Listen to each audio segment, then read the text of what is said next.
Puji Tuhan, kita bertemu lagi untuk belajar firman-Nya, kebenarannya.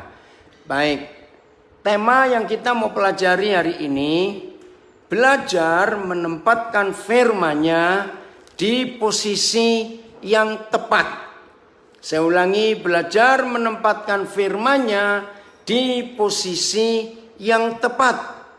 Nah, kalau kita mau belajar ini, maka kita harus melihat sebuah fakta dalam hidup kita. Faktanya begini, berapa banyak manusia menempatkan kata-kata orang lain, ya, berapa banyak manusia ini menempatkan kata orang lain di hati. Ada kata-kata orang tuanya atau istrinya atau suaminya.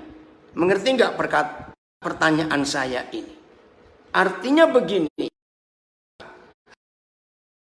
Kapan? Rebo saya lupa. Belajar hidup ini diatur oleh siapa? Satu Tuhan, dua ego kita, tiga kata-kata orang lain. Masih ingat ya? Nah, sekarang sebelum kita belajar menempatkan kata-kata Tuhan atau firman-Nya di posisi yang tepat di hidup kita, saya beri pertanyaan ini. Berapa besar, berapa penting, berapa tinggi saudara dan saya sebagai manusia normal dalam hidup ini menempatkan firman Tuhan di atas segala-galanya. Nah, untuk itu kita belajar. Di dalam Lukas pasal 7 ada beberapa perikop. Ya, ada berapa kisah. Tapi yang kita mau ambil sekarang, ya, pertama tentang Tuhan Yesus diurapi oleh perempuan berdosa. Yang kedua, kita akan belajar tentang iman perwira di Kapernaum. Nah, kita akan temukan kalimat ini. Lukas 7 ayat 40. Lukas 7 ayat 40. Lalu Yesus berkata kepadanya. Nah, berkata. Lalu Tuhan Yesus berkata kepadanya, Simon, ya, ini luar biasa. Simon, ya, ada yang hendak kukatakan kepadamu. Reaksi Simon, jawaban Simon antusias. Dia menjawab, katakanlah guru. Jelas ya? Wih, Simon menunggu apa yang Tuhan mau ucapkan kepada dia. Nah, kalau kita baca, perkataan Tuhan Yesus itu menemplak dia bisa-bisa. Kenapa menemplak? Saudara perhatikan ini. Karena dia mencibir, tahu kata mencibir ya, merendahkan Tuhan Yesus. Wih, berani sekali Simon merendahkan Tuhan Yesus. Coba perhatikan. Ya, terima kasih Erik. Ayat 40 ya. Wah, ini luar biasa. Puji Tuhan, ada saudara kita Erik yang selalu menampilkan yang tertulis ini. Ya, masih ayat 40. Ya, coba lihat. Yesus menanggapi dan berkata, Simon, ada yang ingin kukatakan. Terus bahasa Indonesia sehari-hari. Lalu Yesus berkata kepada Simon, Simon, nah, betapa rindunya Simon untuk mendengar. Nah, ini pertanyaan dalam hidup kita. Ya, sebelum kita melihat kata-kata yang Tuhan Yesus mau sampaikan kepada Simon, itu teguran, itu templakan. Saudara, ini luar biasa. Teguran. Kalau kita baca jawaban Simon, wih, Simon itu antusias. Silakan guru, bicaralah, katakanlah, aku siap untuk mendengar. Nah, saudara, sikap hati seperti Simon ini yang Tuhan cari di antara kita. Saya ulangi, sikap hati seperti Simon ini yang Tuhan cari di antara kita. Ya, silakan guru, katakan. Aku mau mendengarnya. Maaf, jangan tersinggung. Saudara sering ketemu nggak di sekitar kita ada orang yang hobinya kulaan gosip? Aduh, kok nggak enak betul. Ngerti nggak pertanyaan saya? Ada nggak di antara kita, teman-teman kita di seputaran kita, hobinya kulaan gosip? Sehingga kalau satu hari itu orang itu nggak dengar gosip, dia mulai cari. Telepon sana, telepon sini, WA sana, WA sini, kontak sana, kontak sini. Ada berita nggak tentang dia? Ada berita nggak tentang dia? Nah, yang punya perjanjian lama, Paulus pernah nulis di kitab Timotius. Nah, itu istilah bahasa Melayu, si peleter. Tolong, saya lupa di 1 Timotius, 2 Timotius ya. Nah, coba Erik nanti bantu cari yang terjemahan lama, si peleter, atau terjemahan baru. Tolong ya, yang gabung di Zoom, di Facebook, di Instagram, ada kata si peleter. Nah, peleter itu apa? Mulutnya nganggur. Kalau istilah sekarang, orang itu mulut ember. Ada banyak bapak yang kulaan gosip, betul. Nah, ternyata sikap yang antusias untuk merindukan Tuhan berkata apa kepada kita, manusia memutarbalikkan hobinya ingin dengar gosip. Apa yang dikatakan orang tentang orang itu. Ini si peleter. Tolong ya, saya nggak sempat untuk cari. Berapa banyak orang nggak bisa tidur karena menempatkan kata-kata orang dan di hatinya.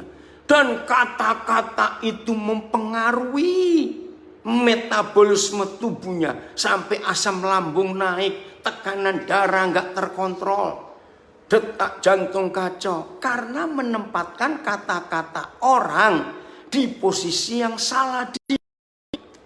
Berapa banyak suami istri kacau hidupnya karena kata-kata orang. Oh ya, dan juga beberapa ahli pikir dari golongan Kuros dan Stoa. Ini sekolah tinggi zaman itu. Bersoal jawab dengan dia. Dan ada yang berkata, apakah yang hendak dikatakan si peleter ini? Tetapi yang lain berkata, rupa-rupanya dia adalah pemberita dewa-dewa, ajaran dewa-dewa asing. Sebab yang memberitakan Injil tentang Yesus dan tentang kebangkitannya. Jadi Paulus yang diejek, terjemahan lama. Maka ada pula beberapa orang yang memegang pengajaran orang Epikuri dan Stoiki berbantah dengan Paulus. Ada yang berkata, apakah hendak dikatakan oleh si peleter ini? Tetapi yang lain pula berkata, tampaknya yang memasyurkan dewa-dewa asing. Ya, semuanya sama. Oh, lihat yang bahasa Indonesia sehari-hari. Guru-guru aliran Epikuros dan aliran Stoa berdebat dengan Paulus. Beberapa dari mereka berkata, orang ini tahu apa? Pengetahuannya hanya sedikit, tapi ia banyak mulut. Nah, ini peleter. Beberapa orang lainnya berkata, rupanya ia memberitakan tentang dewa-dewa bangsa lain. Mereka berkata begitu karena Paulus berbicara tentang Injil, tentang Yesus dan tentang hidup kembali sesudah mati. Terjemahan MILT, si pembual. Ya, MILT yang dibawanya bahasa Indonesia sehari-hari. Wih, hebat sekali. Nah, saudara, jujur, siapa di antara kita yang sampai akhir September ini suka mendengarkan, maaf, gosip mulut ember, ya, hoax, awas. Nah, terima kasih Jeff. Ada juga ini yang 1 Timotius berapa itu? Coba Erik bukakan. Nah, bukan cuma itu. Kata-kata, betul? Nah, setan pun berkata-kata itu masuk ke pikiran kita. Jangan-jangan, iya, kalau tidak, woi, masuk semuanya. Pak Eben dari Manokwari, apa kabar? Senang sekali, sudah lama nggak ketemu ini, gembala hebat dari Manokwari. Maka itu ayo kita pilih dan ambil keputusan pada hari ini. Kata-kata siapa yang kita mau dengarkan. Oke? Ini 1 Timotius 5:13. Lagi pula dengan keluar masuk rumah orang. Mereka membiasakan diri. Aduh, ini si tukang gosip itu ini. 1 Timotius 5:13. Lagi pula dengan keluar masuk rumah orang. Mereka membiasakan diri bermalas-malas. Dan bukan hanya bermalas-malas saja, tapi juga meleter. Dan mencampuri. Ya ini tukang gosip ini. Dan mencampuri soal orang lain. Dan mengatakan hal-hal yang tidak pantas. Terjemahan lama. Dan lagi mereka itu belajar jadi malas dan bertandang dari sebuah rumah ke sebuah rumah. Tetapi mereka itu bukannya malas saja, melainkan menjadi pembawa mulut dan pengganggu orang juga. Ih, gak enak betul. Serta mengatakan perkara-perkara yang tiada patut dicakapkan. Bahasa Indonesia sehari-hari. Lagi pula mereka membuang-buang waktu dengan keluar masuk rumah orang. Dan yang lebih buruk lagi ialah bahwa mereka belajar memfitnah nama orang lain dan mencampuri urusan orang serta membicarakan hal-hal yang tidak patut dibicarakan. Saudara, ayo kita bertobat. Ya, saya baca yang terjemahan AYT. Di samping itu mereka mulai terbiasa bermalas-malasan. AYT, berkeliling dari satu rumah ke rumah yang lain. Bukan itu saja, mereka juga bergosip dan mencampuri urusan orang lain. Mengatakan hal-hal yang seharusnya tidak mereka katakan. Saudara, ayo kita bertobat. Jangan kita kata orang lebih tinggi daripada kata Tuhan. Jangan kita menjadi tukang gosip. Stop. Jangan iseng, kepo, suka ngurusin urusan orang lain. Stop. Ayo urus diri sendiri. Bisa benar enggak kita di hadapan Tuhan dalam hidup kita? Saudara, ini konsep yang kita harus miliki dalam hidup kita. Jelas ya firman Tuhan ini. Nah, Simon, orang Farisi itu menempatkan kata-kata Tuhan Yesus dengan antusias, dengan serius. Katakan, Guru. Nah, padahal Simon sebelum mendengar kata-kata Tuhan Yesus. Kesia, apa kabar? Dari Toronto ikut hadir. Sudah malam ya di Toronto. Ya. Ini luar biasa. Kalau saudara dan saya bisa menempatkan kata-kata Tuhan di tempat yang betul. Nah, Simon ini mencibir, merendahkan Tuhan Yesus. Coba lihat di Lukas 7. Setelah Simon melihat Tuhan Yesus diurapi oleh perempuan yang terkenal berdosa itu, ya, saudara perhatikan. Nah, ini yang kita harus tahu. Ya, ayat 39. Ketika orang Farisi yang mengundang Yesus melihat hal itu, ya, melihat hal apa? Melihat perempuan berdosa ini menyentuh kaki Tuhan Yesus. Simon berkata dalam hatinya, ya, saya pakai intonasi. Jika Yesus ini nabi. Lihat itu. Dia merendahkan Tuhan Yesus. Jika Yesus ini nabi, tentu Yesus tahu siapakah dan orang apakah perempuan yang menjamahnya ini. Tentu Yesus tahu bahwa perempuan itu adalah seorang berdosa. Nah, ini si peleter itu. Simon itu merendahkan Yesus habis-habisan, saudara. Ya, Bahasa Indonesia sehari-hari, BIS. Ketika orang Farisi yang mengundang Yesus melihat hal itu, ia berkata dalam hati. Jadi ngedumel, ngerundel, ya dalam hati, nggak keluar lewat mulut. Seandainya orang ini nabi, tentu ia tahu siapa itu, siapa wanita itu yang menyentuh dia, dan bahwa wanita itu hidup dalam dosa. Ini ciri peleter, suka menghakimi orang lain, suka ngurusin orang lain. MILT. Dan ketika melihatnya, orang Farisi yang mengundang dia berkata dalam dirinya sambil mengatakan, jika dia ini adalah seorang nabi, seharusnya dia tahu siapa dan wanita macam apa yang menjamah dia, karena dia adalah orang berdosa. Saudara, izinkan saya mengatakan kalimat sebaliknya. Ketika Simon sedang merendahkan Tuhan Yesus, ketika Simon sedang mencibir Tuhan Yesus, ketika Simon sedang, bahasa Jawa, ngerasani Tuhan Yesus, ini yang saya kagum. Kembali ke ayat 40. Tuhan Yesus pun tetap mau berkata-kata, mau berfirman kepada Simon. Apa artinya?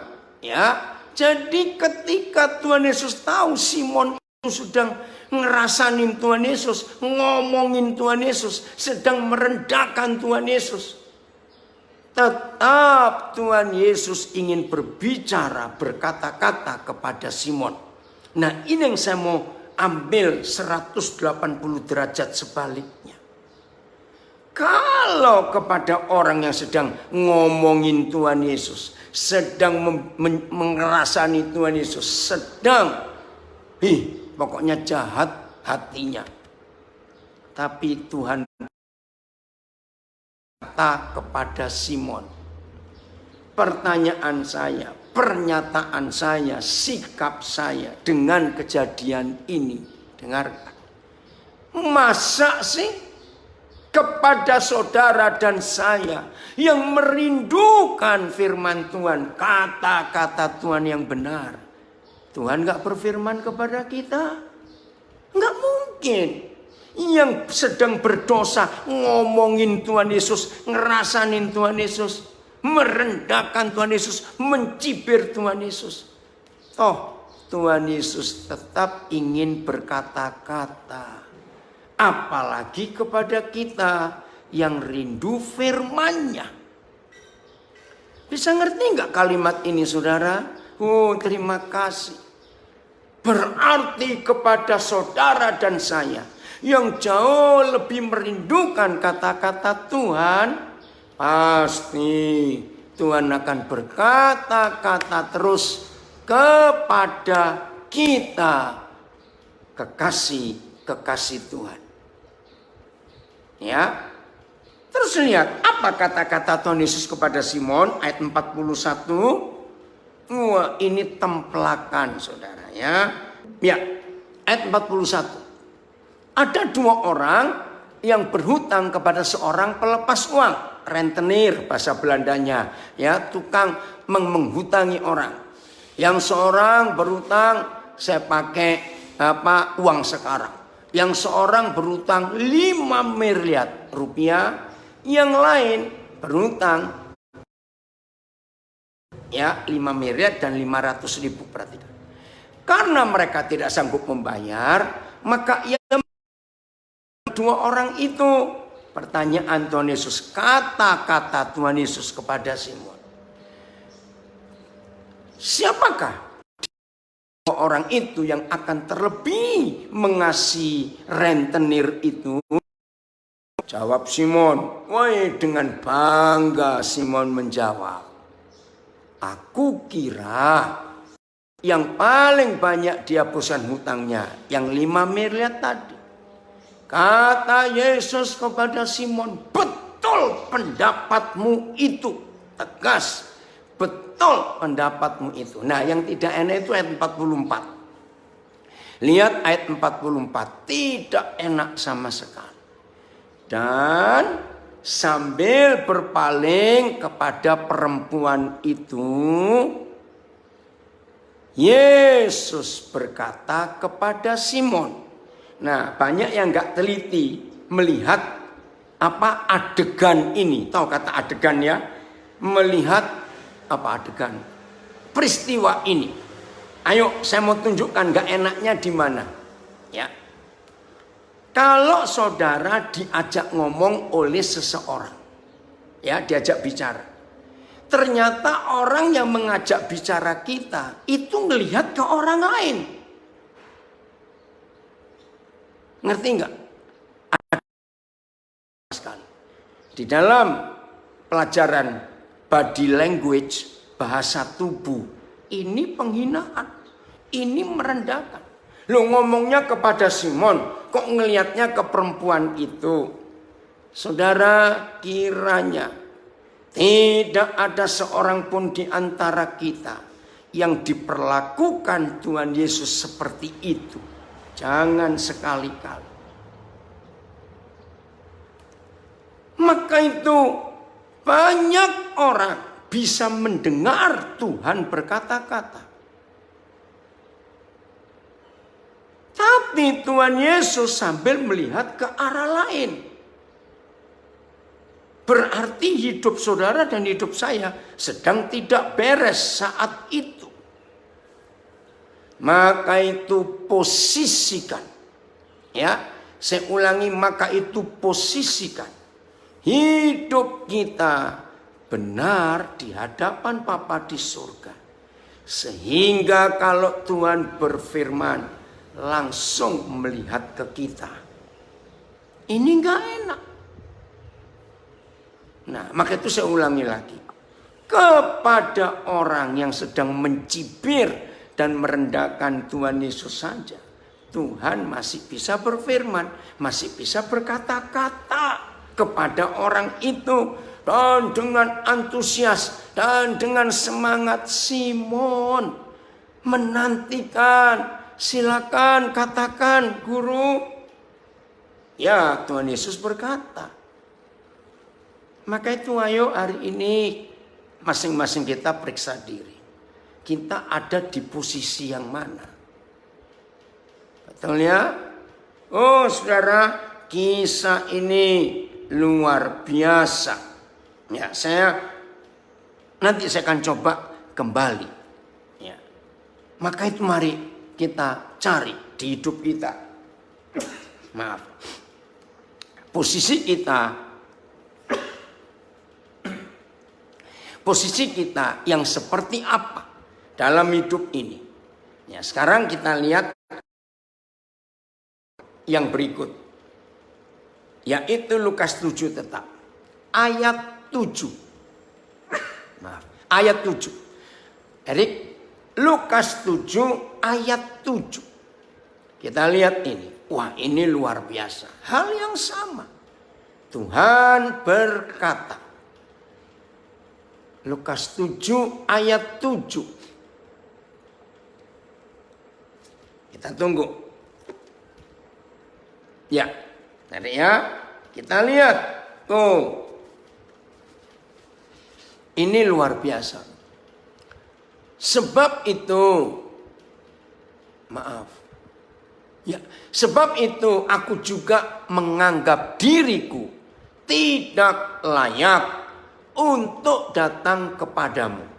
Saudara, perhatikan perkataan Tuhan Yesus ini. Saya kagum kepada perwira ini. Tetapi kata sepatah kata, maka hambaku itu akan sembuh. Izinkan saya mengatakan kalimat berikut. Dan kalau ada yang tertemplak, mari kita bertobat dan kita berubah dalam hidup kita.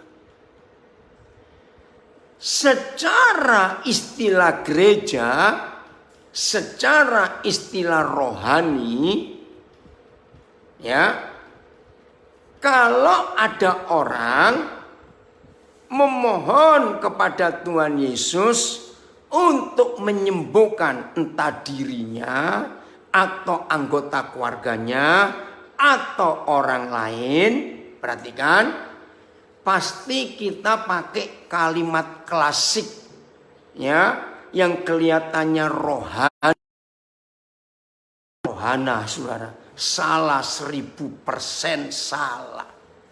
Apa? Kita minta begini. Doakan saya sakit.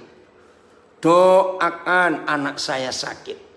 Doakan mertua saya sakit. Doakan tetangga saya sakit. Doakan karyawan saya sakit. Betul bukan? Dan itu yang gereja lakukan. Lalu si pendeta, si hamba Tuhan, si majelis, si pelayan gereja pasti menambahi. Mari kita doakan. Betul? Sudah berapa kali kita belajar tentang doa yang benar. Nah, hari ini kita melihat. Ternyata perwira ini tidak minta Tuhan Yesus mendoakan. Dan memang di seluruh Alkitab tidak ada perintah doakan orang sakit. Yang ada perintahnya sembuhkan orang sakit. Maka itu yang hobinya mendoakan orang mendoakan. Bertobat. Ada orang datang punya masalah. Tolong Pak Pendeta, tolong Ibu, doakan. Anak saya punya masalah. Mari kita berdoa. Bukan. Tolong masalahnya apa? Ada orang lapar. Dengar berita saudara-saudara. Di kampung sebelah ada kelaparan. Mari kita berdoa. Ya yang enggak kenyang yang lapar. Kalau cuma didoakan. Betul? Itu salah. Maka itu ini kalimat yang betul. Perwira ini tidak minta Tuhan Yesus doakan. Perwira ini tidak minta Yesus mengusir penyakitnya. Perwira ini minta Tuhan Yesus letakkan tangan ke atas budak yang sakit. Tolong saudara garis bawahi si perwira yang hebat ini. Cukup katakan sepatah kata. Nah, ini cuma istilah saja. Apa sih sepatah kata dan kata patah-patah? Beda bukan? Nah, sepatah kata itu pendek. Harus kita lakukan dalam hidup. Menghargai Tuhan. Menempatkan firman Tuhan, kata-kata Tuhan di tempat yang tepat. Saudara, sungguh luar biasa. Nah, apa alasan perwira ini? Ternyata alasan perwira ini mempercayai cukup katakan sepatah kata saja maka budakku itu akan sembuh. Ternyata dia menggunakan sistem militer. Maka itu kita sudah pernah belajar. Kalau semua firman Tuhan kita berlakukan hukum militer, maka kita akan mengalami kuasa Tuhan yang luar biasa. Nah, saudara, kalau kita melihat sistem militer ini, begini loh. Yang namanya prajurit terhadap komandannya, perintah komandan itu bisa ditawar atau tidak. Ya, tidak semua kita pernah ikut militer, tapi kita tahu sistem ini. Semua prajurit itu mutlak menuruti perintah komandan. Maka itu di negara mana saja, satu-satunya sistem yang sama dipakai. Karawang hadir, puji Tuhan ya. Satu-satunya sistem yang dipakai oleh seluruh dunia sama adalah sistem militer. Sistem politik, sistem keuangan, sistem kesehatan, sistem ekonomi, sistem pendidikan, itu semuanya beda. Antar negara beda-beda. Yang sama hanya sistem militer. Maka itu negara Islam, negara komunis, negara demokrasi, negara Kristen, negara apa saja di dunia, maka sistem militernya itu sama, seragam. Nah, perintah komandan itu mutlak. Maka itu semua prajurit di dunia kalau mendengar perintah komandan cuma ada dua kata, tidak boleh lebih dan tidak boleh kurang. Apa? Begitu komandan selesai memberi perintah, pasti dua kata muncul. Siap, laksanakan. Maka itu Tuhan Yesus pernah berkata, ada orang mau ikut dia, tapi dia minta izin untuk mengubur bapaknya dulu, karena bapaknya baru meninggal. Nah, orang yang tidak ngerti sistem militer, kita berkata, Tuhan Yesus jahat, Tuhan Yesus egois. Karena apa?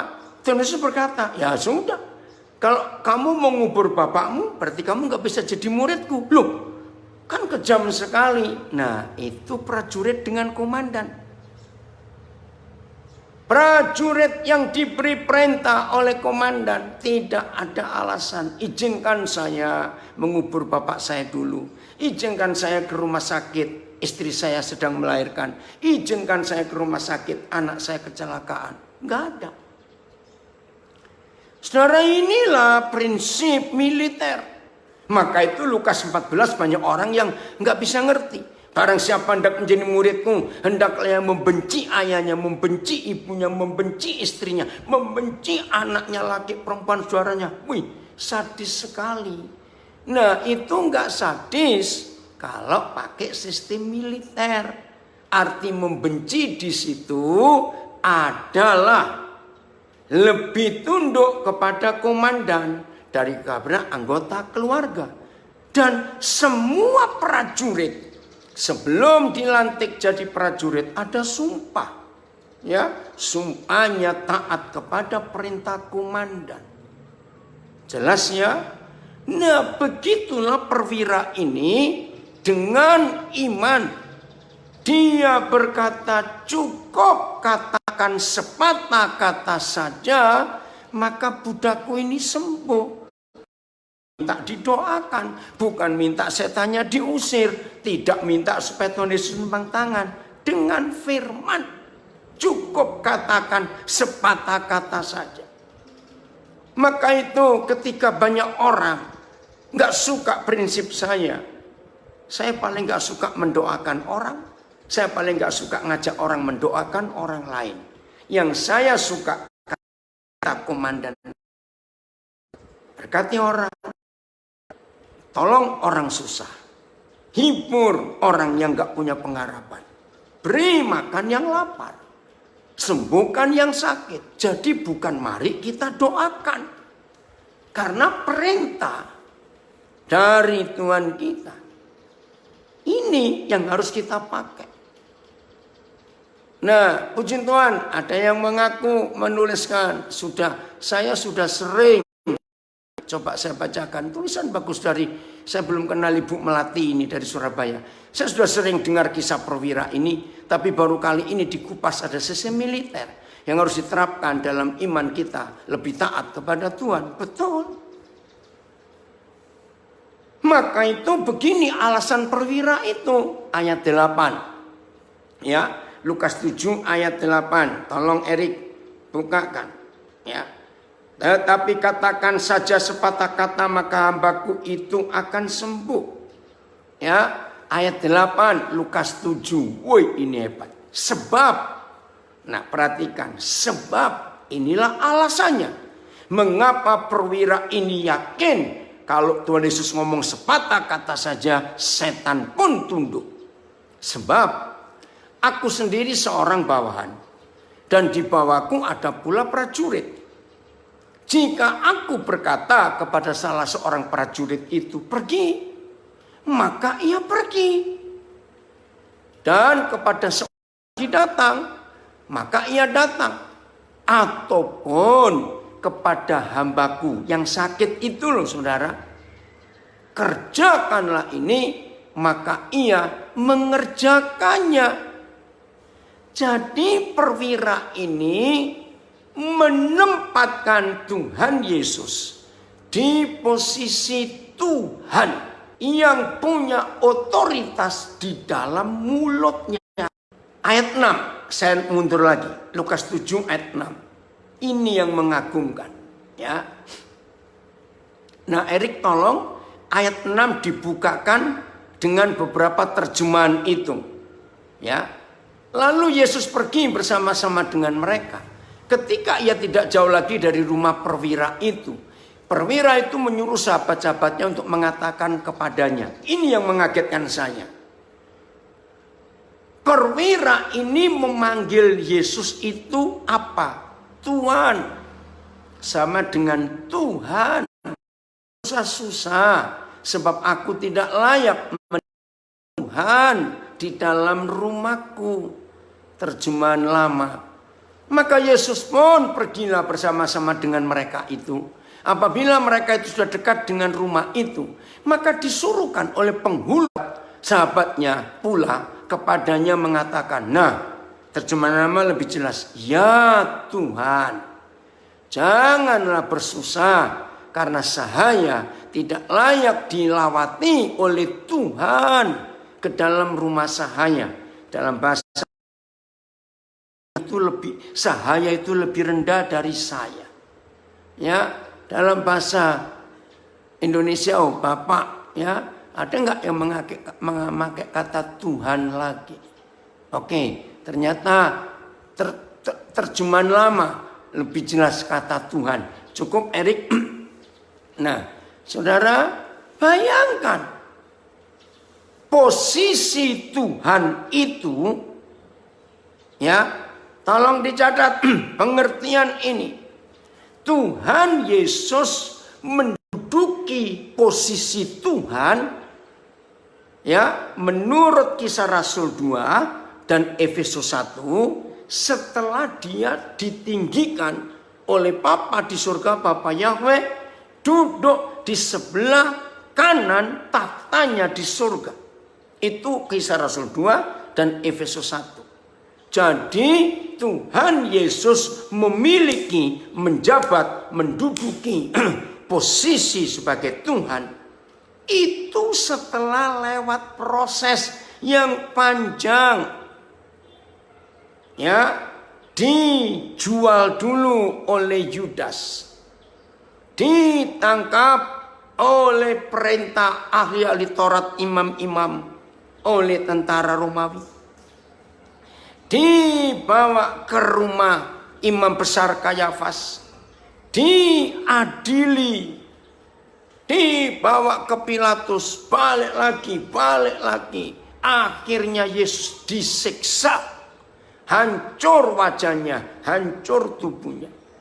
Dibawa untuk mikul salib ke Golgota. Disiksa sampai mati di salib.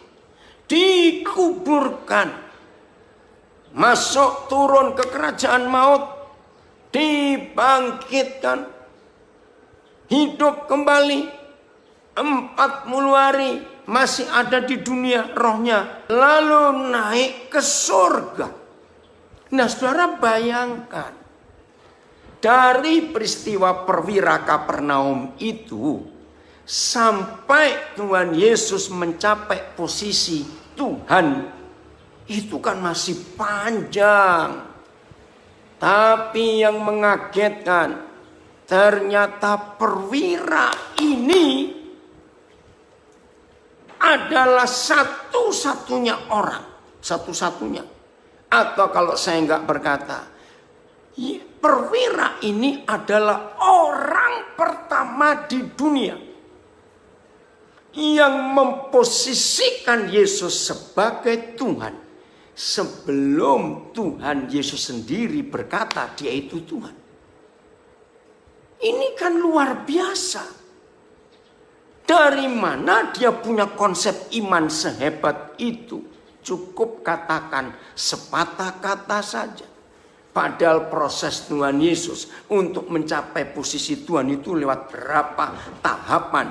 Maka itu, mari kita jujur pada diri kita sendiri. Berapa banyak tahun kita hari-hari berkata Tuhan Yesus, Tuhan Yesus. Maka itu pantas kalau Matius 7 menulis, tidak semua orang yang berseru aku Tuhan, Tuhan yang akan masuk dalam kerajaan surga. Tapi hanya orang yang melakukan kehendak Bapakku yang di surga. Maka itu kita harus ingat. Enggak semua orang berkata Tuhan, Tuhan. Tapi di hidup kita dia bukan Tuhan. Cuma mulut kita. Sebelum tadi saya masuk ke Zoom ini, saya lagi diskusi dengan seorang. Ya, marah-marah. Dia enggak terima.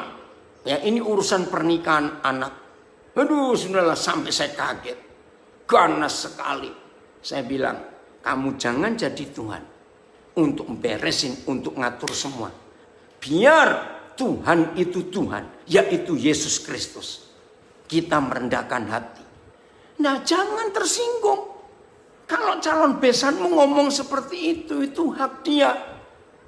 Nah, kemarin saya beresin anak-anak saya. 3 orang, 1 rumah, ribut.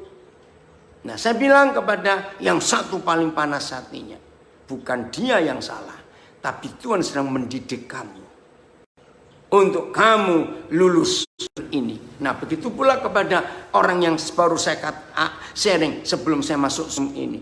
Ini ujian akhir buat kamu. Yang salah bukan orang itu. Tuhan sedang memproses kita lewat orang itu. Katakan amin. Jadi yang kita urusi bukan orang itu. Bukan kata-kata orang itu. Enggak terima aku. Kok enak dia bisa ngomong seperti itu. Nah, itu biasanya. Ya, istilah Jawa yang suka nyatek. Ya, tahu kata nyatek? Gigit. Itu hanya untuk anjing. Maaf. Jangan kita suka nyatek. Ya, jangan cepat bereaksi kalau ada orang ngomong. Maka itu kenapa Tuhan Yesus berkata lewat kitab Yakobus, hendaklah semua orang cepat mendengar, tapi lambat berkata. Karena mulut kita ini kurang ajar.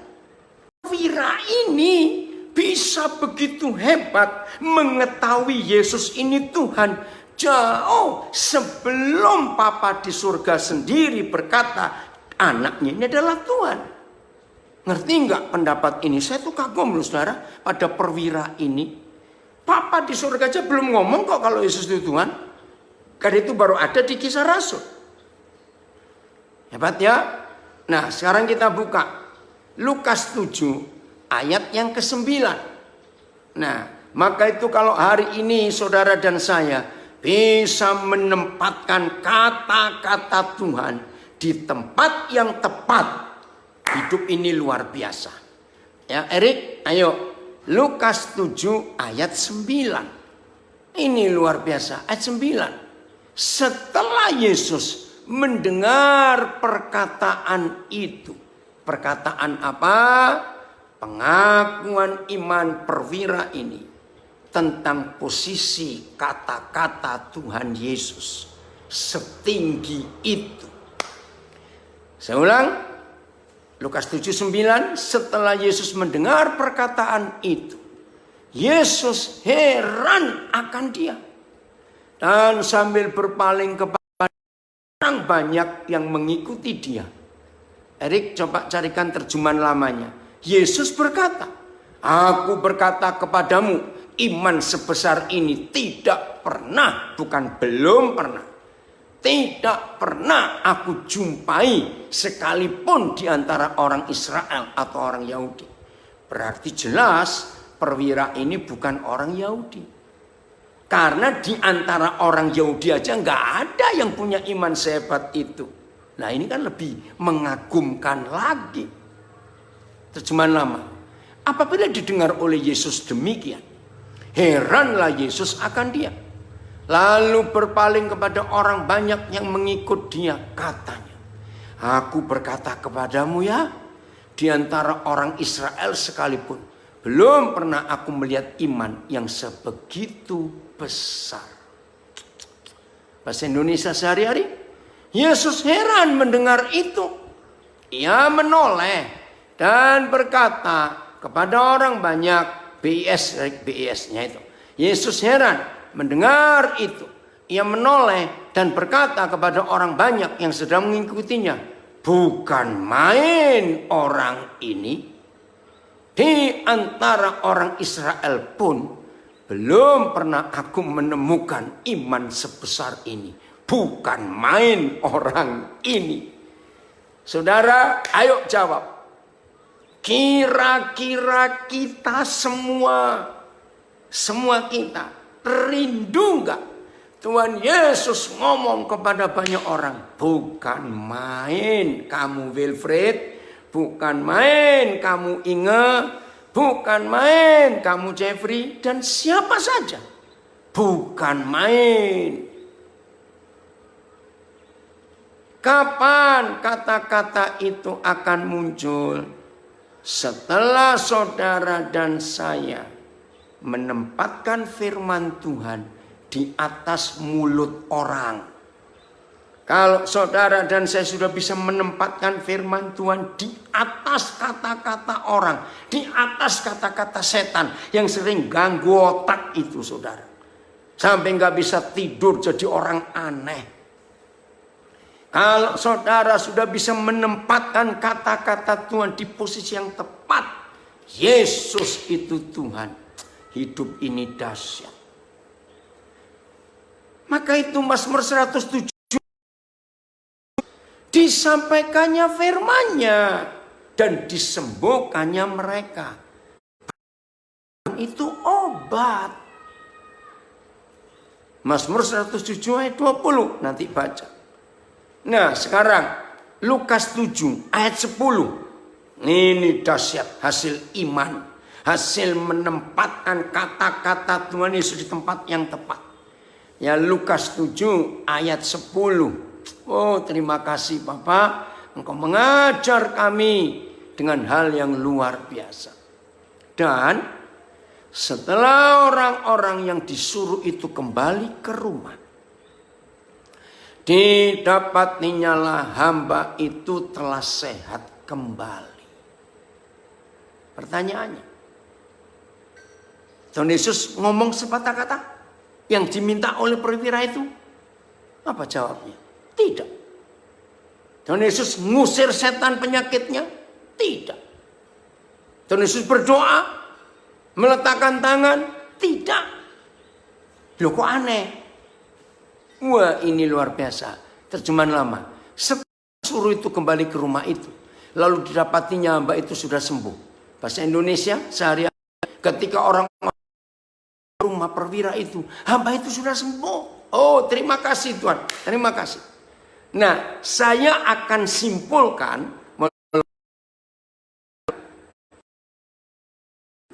ternyata begini loh saudara, tolong catat kalimat ini. Kalau saudara dan saya sudah bisa menempatkan kata-kata Tuhan di atas segala-galanya, kata orang, kata setan, kata mertua, kata siapa, kata teman, kata semuanya. Kalau saudara dan saya sudah bisa menempatkan kata-kata Tuhan di atas segala-galanya di dunia, termasuk di atas uang, maka itu Yohanes 1 ayat 1 berkata, pada mulanya adalah firman. Maka saudara nggak perlu sibuk nyuruh-nyuruh Tuhan Yesus, tolong dong doaku Tuhan. Aku sudah pakai doa puasa, kenapa Tuhan nggak jawab? Tuhan tolong aku. Ya, nggak perlu. Maaf. Maka itu saya tuh nggak begitu suka orang yang hobinya berdoa. Jadi jangan kaget saya ngomong ini ya. Jangan dicerna dengan kata yang salah. Doa yang bukan hubungan intim dengan Tuhan Yesus. Matius 6 ayat 6. Kalau itu saya melakukan dan saya setuju. Ayo Tapi kalau doanya cuma isinya 3 hal. Lapor, nyuruh, minta, minta, nyuruh, lapor. Kasihan Tuhan jadi jongos kita. Tuhan jadi hamba buat kita. Tuhan jadi kacung kita. Karena kita cuma nyuruh, minta, lapor, lapor, minta, nyuruh. Tapi kalau doa intim, Matius 6 ayat 6. Nah itu betul. Rindu Yesus berkata seperti ini. Tetapi harus berusaha bisa menempatkan kata-kata Tuhan di atas segalanya. Betul. Nah ini Matius 6 ayat 6. Ya. Tetapi jika engkau berdoa, masuklah ke dalam kamarmu, tutuplah pintu. Berterjemahan lama. Tetapi engkau ini, apabila engkau hendak berdoa, masuklah ke dalam bilikmu. Kuncikan pintu bilikmu itu. Terjemahan lama. BIS. Tetapi kalau kalian berdoa, masuklah ke kamar dan tutuplah pintu. Nah, saudara, yang di dalam sebuah kamar pakai kunci pintu harus suami istri. Kalau ada 2 orang yang bukan suami istri lalu masuk kamar pakai kunci pintu, rata-rata orang itu pasti buat jahat. 1, sedang merencanakan kejahatan supaya nggak ada orang dengar, atau bukan suami istri tapi di dalam kamar yang terkunci, itu pasti perzinahan. Maaf. Jadi doa yang begini ini yang Tuhan cari, hubungan intim. Oh, Huhatet Mevrouw Karundeng dari Rotterdam. Nah, maka itu kalau cuma doa-doa biasa, Tuhan tolong, Tuhan sembuhkan anak saya, oh Tuhan berkati aku, oh Tuhan lindungi kami. Maaf. Maka itu Lukas 7 ayat 10, mulai hari ini harus jadi kebenaran di hidup kita masing-masing. Apa itu? Jangan banyak cerewet dan nyerocos di hadapan Tuhan. Biar dia yang banyak nyerocos kepada kita. Karena Lukas 7 ayat 9 dan 10 terbukti. Perwira ini sudah menempatkan Yesus sebagai Tuhan di atas segala-galanya. Ternyata Tuhan Yesus nggak buat apa-apa. Setannya lari sendiri. Maka yang banyak puasa, banyak doa sekian jam. Ngusir setan, setannya nggak pergi. Marah yang ngusir, diusir setannya. Maaf. Ayo kita ubah. Ini pola hidup saya. Maaf. Karena doanya di kamar yang terkunci. Jadi nggak perlu ada orang tahu. Doa ahli Taurat orang Farisi justru di tempat-tempat umum. Dikatakan Tuhan Yesus di perempatan-perempatan jalan. Di pinggir-pinggir jalan. Supaya dilihat orang. Dan itulah hobi semua orang beragama. Tapi kalau papa kita nggak masuk kamar kunci pintu. Selesai. Sendiri. Yang intim, yang akrab. Maka kita nggak usah banyak nyerocos. Roh Kudus bekerja dengan dahsyat. Bagian terakhir. 1 Samuel 3. Wah, ini luar biasa. Samuel menempatkan 1 Samuel 4 dulu. 1 Samuel 4 ayat 1a. Samuel itu adalah contoh dan teladan yang luar biasa. Bagaimana dia seorang yang menempatkan firman di atas segala-galanya. 1 Samuel 4 ayat 1a. Ini keren untuk semua kita hamba-hamba Tuhan. Udah? 1 Samuel 4 ayat 1a. Ada Erik? Ya, kalau tidak saya baca. Dan perkataan Samuel sampai ke seluruh Israel. Saya itu kaget baca firman ini. Hebat sekali. Perkataan Samuel. Dan perkataan Samuel sampai ke seluruh Israel. Saya tanya. Samuel memperkatakan apa? Ini penting. Sehingga perkataan Samuel sampai ke seluruh Israel. Samuel ngomong apa? Sampai perkataannya menguasai seluruh Israel. Ternyata ayat 19. 1 Samuel 3. Ya, 1 Samuel 3 ayat 19. Dan Samuel makin besar, dan Yahweh menyertai dia. Ini dia. Dan tidak ada satu pun dari firman-Nya itu yang dibiarkannya gugur. Woi, ini luar biasa. Tuhan menjagai firman yang diucapkan Samuel, sehingga firman-Nya nggak dibiarkan gugur. Berarti 1 Samuel 4 ayat 1a dan perkataan Samuel sampai ke seluruh Israel itu adalah firman Tuhan dari mulut Samuel. Siapa pernah baca 1 Korintus 7? Nanti baca setelah ini ya. Saya tuh bingung. Ada banyak ayat berkata gini. Oh maaf, bukan aku yang berkata, tapi Tuhan. Dia nulis lagi. Oh maaf, ini Tuhan yang bicara, bukan aku. Kok bingung sih seperti pelin-pelan? Ternyata tidak. Antara Yesus, Roh Kudus dan Paulus sudah menyatu. Sehingga kata-kata Paulus adalah kata-kata Tuhan. Maka Samuel juga adalah juru bicara Tuhan.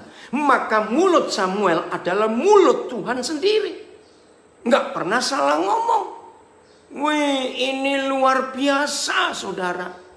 Maka itu mulai hari ini, kalau saudara dan saya bisa menempatkan firman di atas segala-galanya, maka Tuhan pinjam mulut kita untuk jadi mulutnya. Betapa hebatnya kalau Tuhan bisa pinjam mulut kita dan mulut kita jadi mulutnya. Oke. Nah, jadi kalau mulut kita bisa dipinjam oleh mulut Tuhan, jadi mulut kita sudah sama dengan mulut Tuhan. Baik, saudara. Betapa dahsyatnya hidup ini. Maka itu mengapa Yakobus menulis, ya, satu-satunya ayat yang memberitahu kita bahwa orang sempurna itu kriterianya apa? Ya, perhatikan, orang sempurna kriterianya apa? Ciri-cirinya apa? Ternyata bukan dilihat dari doanya, bukan dilihat dari khotbahnya, bukan dilihat dari persembahannya, tapi orang sempurna di dalam ukuran Tuhan. Ini dia Yakobus 3.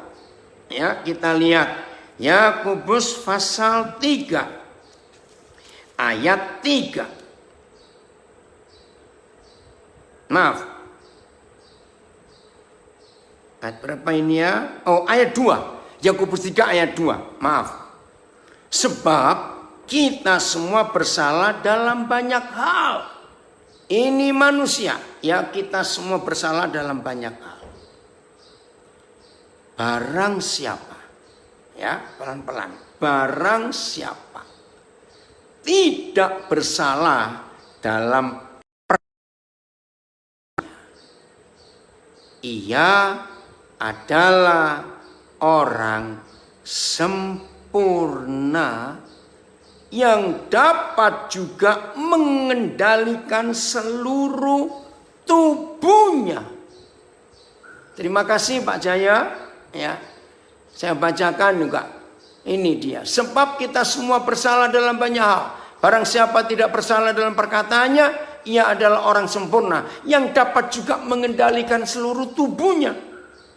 Inilah satu-satunya ayat dalam seluruh Alkitab yang memberikan definisi orang sempurna itu apa dan siapa.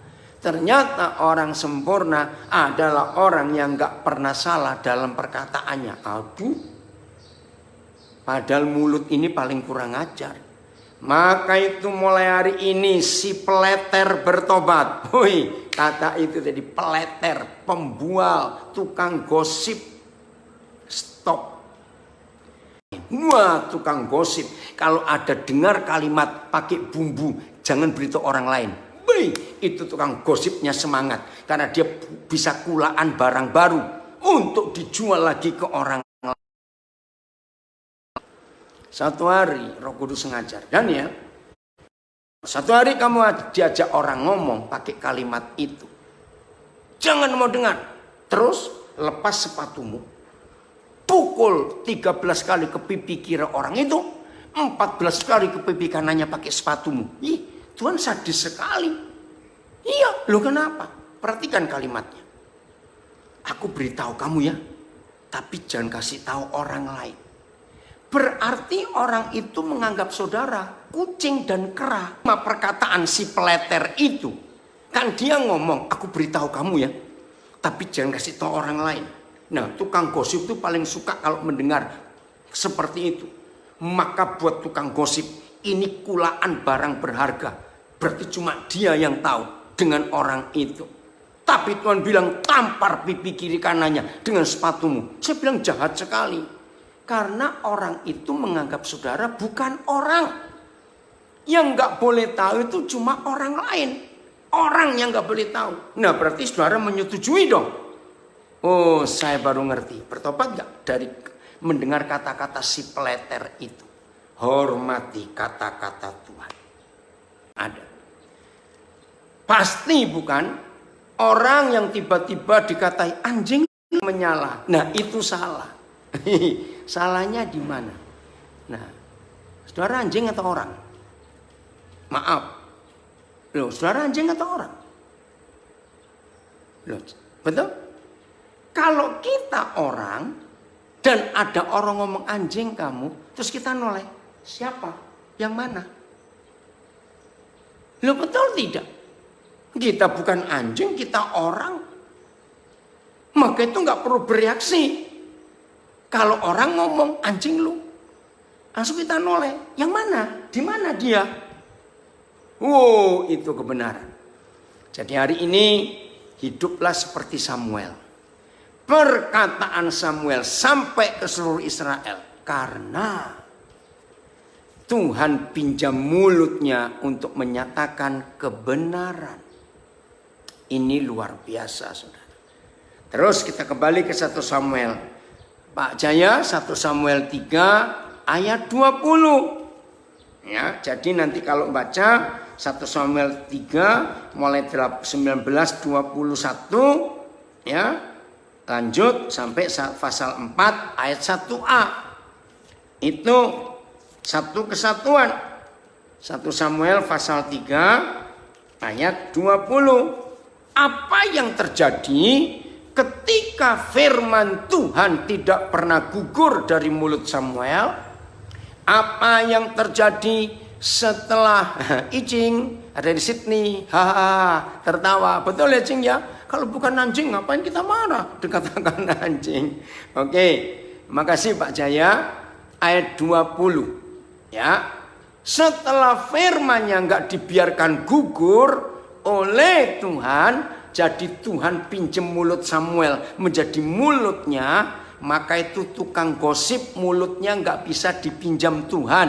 Tolong catat, si peleter mulutnya nggak bisa jadi mulut Tuhan. Maaf. Yang bisa menjadi mulut Tuhan kalau orang itu menempatkan posisi Tuhan dengan perkataannya seperti perwira. Kalau hati kita dibersihkan oleh firman Tuhan, luar biasa. Ayat 20. Maka taulah seluruh Israel dari Dan sampai Berseba bahwa kepada Samuel telah dipercayakan jabatan Nabi Yahweh. Saya persingkat. Samuel adalah satu-satunya penjaga di perjanjian lama yang tidak pernah diurapi dan dilantik. Karena Imam Eli yang harusnya melantik dia, mengurapi dia, sudah meninggal duluan. Jadi Samuel ini menerima jabatan Nabi Yahweh yang melantik langsung Tuhan sendiri, bukan manusia.